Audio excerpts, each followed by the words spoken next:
नमस्कार, आप देख रहे हैं अपना बिहार और मैं हूं आपके साथ विभा उपाध्याय। बुलेटिन की शुरुआत इस वक्त की बड़ी खबर के साथ। विधान परिषद की 2 सीटों पर एनडीए के दोनों उम्मीदवारों ने अपना नामांकन कर दिया है, जिसमें इन दोनों ही सीटों पर विधानसभा की नामांकन किए जा चुके हैं। शाहनवाज हुसैन और मुकेश सहनी ने अपना नामांकन अब से कुछ वक्त पहले ही किया। इस दौरान सीएम नीतीश कुमार मौजूद रहे और एनडीए के कई अन्य नेताओं की मौजूदगी भी इस दौरान रही।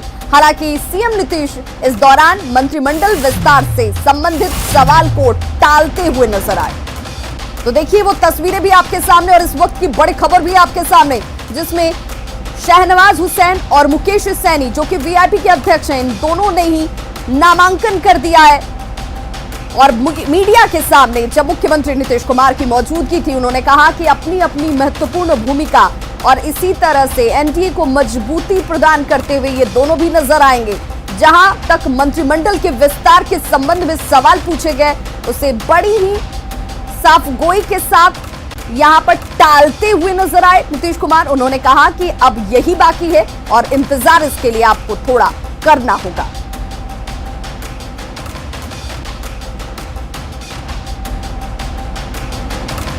तो एनडीए के कई नेता इस नामांकन के दौरान मौजूद रहे और मंत्रिमंडल के विस्तार पर हालांकि नीतीश कुमार इस सवाल को टालते हुए नजर आए। ये इस वक्त की बड़ी खबर। देखिए, शाहनवाज हुसैन ने बतौर एनडीए उम्मीदवार एमएलसी चुनाव के लिए अपना नामांकन कर दिया है। शाहनवाज हुसैन ने इस नामांकन के दौरान कहा कि जो लोग ये सवाल उठा रहे हैं कि मैं बिहार वापस आ गया हूं, तो वो बात ये जान ले कि मैं बिहार से कभी बाहर था ही नहीं। और इस तरीके से उन्होंने उन तमाम सवाल उठाने वालों के ऊपर अपने जवाब को सामने रख दिया है। सीएम नीतीश कुमार ने कहा कि बिहार के विकास के लिए जो कुछ करना होगा, जिस तरीके से करना होगा, मैं वो करता हुआ नजर आऊंगा। और अब ये सभी लोग उसी दिशा में काम कर रहे हैं। बिहार विधान परिषद की 2 सीटों की अगर बात की जाए तो इन दोनों ही सीटों पर बीजेपी की तरफ से शाहनवाज हुसैन ने नामांकन किया, वहीं मुकेश सहनी की तरफ से भी नामांकन किया गया।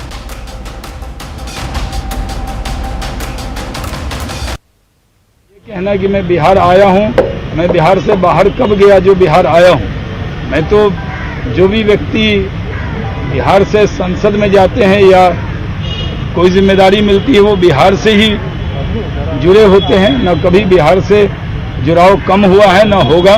तो मैं फिर से अपने केंद्रीय नेतृत्व का, प्रधानमंत्री जी का और यहाँ बिहार में माननीय नीतीश कुमार जी, अपने माननीय उप मुख्यमंत्री रेणु देवी जी का, तारकिशोर जी का, अपने जायसवाल जी का, सबका मैं बहुत बहुत आभार व्यक्त करता हूं।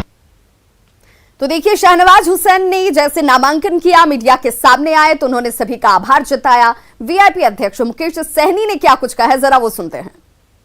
माननीय मुख्यमंत्री नीतीश कुमार जी, भारतीय जनता पार्टी के राष्ट्रीय अध्यक्ष जेपी नड्डा जी और एनडीए के तमाम हमारे नेतागण, जीतन राम मांझी जी, सबके सहयोग से मैं विधान पार्षद के लिए मैं चुना गया हूं और इसके लिए सभी को धन्यवाद देता हूं। और ऐसी कोई बात ही नहीं था और कल ही हमारे पास जैसे सूचना मिला तो मैं सबको धन्यवाद व्यक्त किया हूं और ये बहुत खुशी की बात है। और एनडीए का हम सहयोगी हैं और साथ हैं और कोई समय सीमा का कोई लिमिट नहीं है। हम एक घर में हैं और ये सरकार 5 साल चलने वाला है और 5 साल हमें माननीय मुख्यमंत्री नीतीश जी के नेतृत्व में हमें काम करने का मौका मिला है।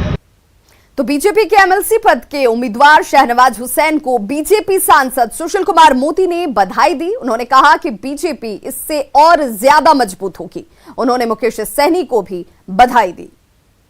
भागलपुर से चुनाव जीता था और जब मैंने इस्तीफा दिया था तो उस सीट पर भी पार्टी ने शाहनवाज हुसैन जी को ही उम्मीदवार बनाया था, उनकी जीत हासिल हुई थी। और शाहनवाज जी के विधान परिषद में आने से एनडीए को काफी लाभ मिलेगा।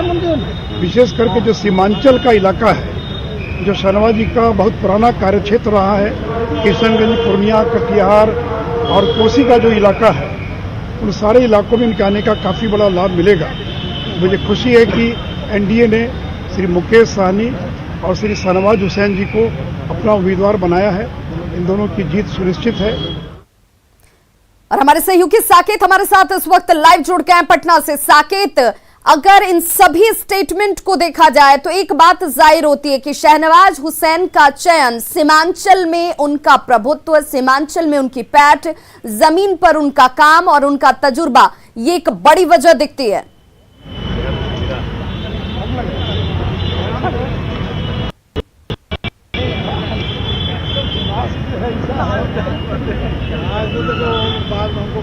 देखिए, बिल्कुल लगातार ये बात सामने आ रही थी कि आखिर शाहनवाज हुसैन की क्या भूमिका होगी, और खास करके मुस्लिम चेहरा, बीजेपी के अंदर गिना चुना मुस्लिम चेहरा है जिसमें से एक शाहनवाज हुसैन भी है। तो ऐसे में एक बड़ी जिम्मेदारी पार्टी ने दी है। हालांकि उन्हें केंद्र की राजनीति से अब बिहार की राजनीति में लाया गया है, लेकिन निश्चित तौर पर अगर यहाँ भी उन्हें लाया गया है तो एक बड़ी भूमिका होगी विभाग, क्योंकि आप देखिए जिस तरह का स्ट्रेचर शाहनवाज हुसैन का है उससे पार्टी नहीं छोड़ सकती है। और साथ ही साथ पार्टी के लिए भी एक बड़ी बात होगी कि एक मुस्लिम चेहरे को उन्होंने जिम्मेदारी दी है, और माना जा रहा है कि नीतीश कैबिनेट में शाहनवाज हुसैन को मंत्री भी बनाया जा सकता है। तो ऐसी तमाम चर्चाएं हैं, क्योंकि शाहनवाज हुसैन को अगर लाया गया है। बार ये सवाल पूछ रही थी कि किस तरह की भूमिका होगी शाहनवाज हुसैन की आपके साथ नीतीश जी। हालांकि नीतीश जी ने इस सवाल का जवाब तो नहीं दिया, वेट एंड वॉच की मुद्रा में नजर आए। नहीं, देखिए, शाहनवाज जी का लंबा अनुभव है केंद्र की राजनीति का और बिहार की राजनीति में भी, तो निश्चित रूप से उनके आने से अच्छा रहेगा, बढ़िया रहेगा पार्टी के समन्वय में और पार्टी के कार्यक्रम को आगे बढ़ाने। देखिए, बिल्कुल शाहनवाज हुसैन को लेकर जो बातें चल रही थी, और खास करके नीतीश कुमार ने भी आज ये बात कही है कि शाहनवाज हुसैन को अगर बिहार में भूमिका दी गई है तो एक बड़ी चीज है, और उसको लेकर उन्होंने बधाई भी दिया है। हमारे साथ राणा रणधीर है, एक बार हम इनसे भी बात कर लेते हैं। आप लोग बिहार की सियासत में उनको लेकर आए हैं, क्या जिम्मेदारी मिलेगी उनको? देखिए, शाहनवाज साहब तो बिहार के हैं ही और यहाँ की राजनीति में सक्रिय रहे हैं। ऐसा नहीं कि उनको लेके आया गया है, यहाँ की राजनीति की है, यहाँ से पहले सांसद बने हैं, किशनगंज से संघर्ष किया है, और उनका लंबा अनुभव है केंद्र की राजनीति में। केंद्र में मंत्री रहने के नाते संगठन का काम देखते रहे हैं, तो संगठन भी मंत्रिमंडल में मिलेगी जगह उनको। संगठन और सरकार का बहुत अनुभव भी है उनको, और बेहतर समन्वय बैठाकर काम करने का भी उनको अनुभव है।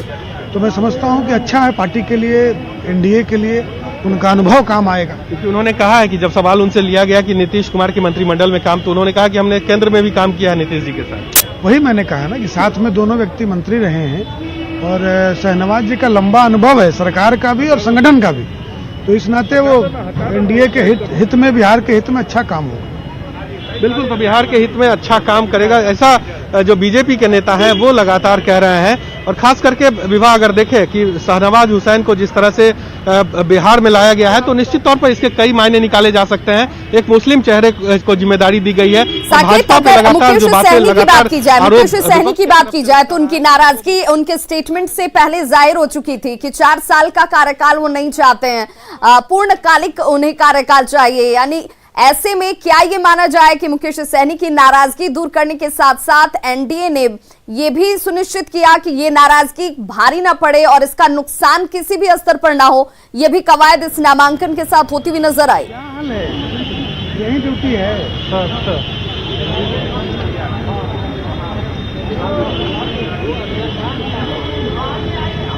इजाजत है भाई।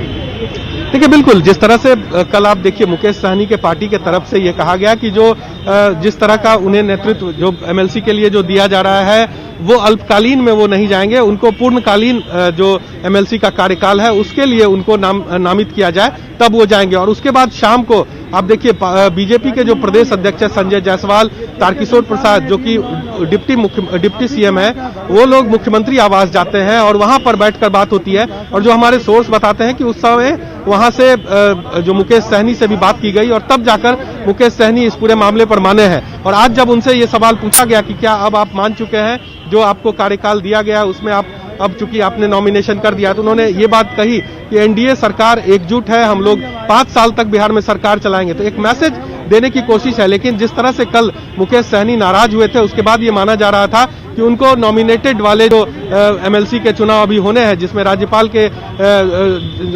को जिनमें नॉमिनेट करना है एमएलसी के लिए उसमें वो जा सकते हैं। तो लेकिन उससे पहले बातचीत करके मुकेश सहनी को सामने अब देखिए। बहुत बहुत शुक्रिया साकेत इस तमाम जानकारी के लिए। और इस बीच इस नामांकन के दौरान जब शाहनवाज हुसैन और मुकेश सहनी ने अपना नामांकन किया एमएलसी के लिए, वहां पर मुख्यमंत्री नीतीश कुमार की मौजूदगी भी रही और मीडिया के सामने उन्होंने क्या कुछ कहा, सुनते हैं। एनडीए का गठबंधन है, उसके चारों घटक दल हैं, मिलकर काम कर रहे हैं और सरकार में भी काम कर रहे हैं, सरकार के सहयोग में भी काम कर रहे हैं। और दोनों लोगों को मैं विशेष तौर पर बधाई देता हूँ। बिहार विधान परिषद के सदस्य के रूप में उम्मीदवार बनाया गया निर्वाचित होंगे और इन लोगों को मुझे पूरी बधाई है और सब मिलकर के काम करते हैं, सब मिलकर के काम करते हैं। सर मंत्रिमंडल विस्तार कब तक होगा? मंत्रिमंडल विस्तार कब तक होगा? सर मंत्रिमंडल विस्तार कब तक होगा? आपने बार बार कहा है कि भाजपा जब चाहेगी तो मंत्रिमंडल विस्तार होगा। क्या भाजपा ने हरी झंडी दे दी है, उसके बाद जब मंत्रिमंडल विस्तार नहीं होगा? और देखिए, सियासत से जुड़ी एक और बड़ी खबर इस वक्त सामने आ रही है, जिसमें एलजेपी छोड़ने वालों पर पार्टी प्रवक्ता का एक अजीबोगरीब बयान सामने आ चुका है। हम उन बयानों को भी आपके सामने रख रहे हैं। एलजेपी छोड़ने वालों पर पार्टी प्रवक्ता ने ये अजीबोगरीब बयान दिया है, जिसमें एलजेपी प्रवक्ता संजय सिंह का ये बयान इस वक्त सामने है, जिसमें उन्होंने कहा है कि पार्टी छोड़ने वाले विष के रूप में पार्टी में काम कर रहे थे। जो लोग अब पार्टी में बचे हुए हैं वो अमृत के समान है। संजय सिंह का यह बयान इस वक्त सामने है, जो पार्टी की परेशानी और बढ़ा सकता है। एलजेपी छोड़ने वालों पर उन्होंने इस तरीके से प्रहार किया है, अजीबोगरीब बयान दिया गया एलजेपी प्रवक्ता संजय सिंह की तरफ से।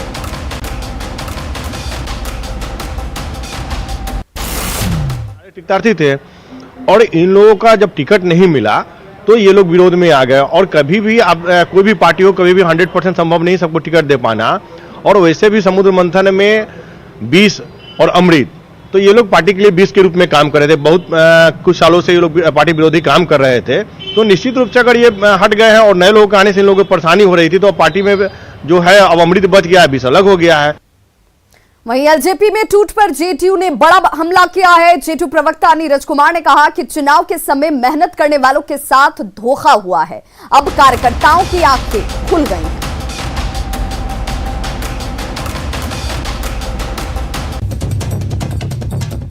क्षेत्र में जैसे लालू परिवार की सेवा की गई अपरोक्ष रूप से, तो सच होता है। कार्यकर्ताओं ने अपने मेहनत के बदौलत पार्टी में अपनी भूमिका अदा की। अब जब समय आया तो पहचानते नहीं, तो अब चुनाव परिणाम आ गया। अब कार्यकर्ताओं के मन के अंदर ये जज्बात पैदा हुआ कि पार्टी का आधारभूत संरचना में तो हमारी भूमिका तय कर दी।